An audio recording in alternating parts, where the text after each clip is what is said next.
Pathanamthitta KSRTC ഡിപ്പോയിൽ നേരിട്ടെത്തി ഗതാഗത മന്ത്രി KB ഗണേഷ് കുമാർ.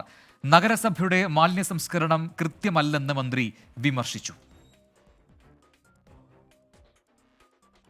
വിവരങ്ങളുമായി ശ്രീകുമാരൻ പത്തനംതിട്ടയിൽ നിന്ന് ചേരുന്നു. ശ്രീത്ത്, ഇപ്പോൾ ഈ മന്ത്രിയുടെ സന്ദർശനം അത് ഒരു മിന്നൽ സന്ദർശനം എന്നൊക്കെ പറയുന്ന പോലെ തന്നെ ആയിരുന്നു, നേരത്തെ അറിയിച്ച പ്രകാരം വന്നതാണോ? എന്താണ് ഇത്തരത്തിൽ എന്തെങ്കിലും പരാതികളൊക്കെ മന്ത്രിയിലേക്ക് പോയിരുന്നോ?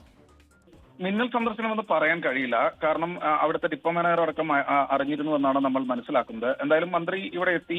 അവിടുത്തെ കുറെ പ്രശ്നങ്ങൾ ഉണ്ടായിരുന്നു. മാലിന്യ സംസ്കരണവും അതുപോലെ തന്നെ ഓടയിലെ അഴുക്കു ജലവുമായി ബന്ധപ്പെട്ട ഒരുപാട് വിഷയങ്ങൾ ഉണ്ടായിരുന്നു. അതുകൂടാതെ ഒരു മഴ പെയ്താൽ മുഴുവൻ വെള്ളവും പത്തനംതിട്ട നഗരസഭയിലെ പ്രധാനപ്പെട്ട ഇടമായ അവരുടെ സൂപ്പർവിഷൻ കേന്ദ്രത്തിലടക്കം അവരുടെ വർക്ക്ഷോപ്പിലടക്കം കയറുന്ന ഒരു സാഹചര്യം ഉണ്ടായി.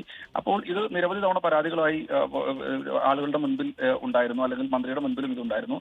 അതിന്റെ അടിസ്ഥാനത്തിലാണ് ഇത്തരത്തിൽ ആളുകൾ പരാതി പറഞ്ഞത്. മന്ത്രി എന്തായാലും ഇവിടെ എത്തി നേരിട്ട് കാര്യങ്ങൾ ബോധ്യപ്പെടുകയായിരുന്നു. അതിനുശേഷമാണ് മന്ത്രി നഗരസഭയ്ക്കെതിരെ വിമർശനം നടത്തിയത്. CPM ആണ് നഗരസഭ ഭരിക്കുന്നത്. ഇവിടെ മാലിന്യ സംസ്കരണം കൃത്യമല്ല എന്നാണ് മന്ത്രി പറഞ്ഞത്.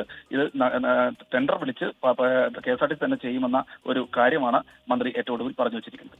ശ്രീകുമാറിനാണ് വിവരങ്ങൾ നൽകിയത്.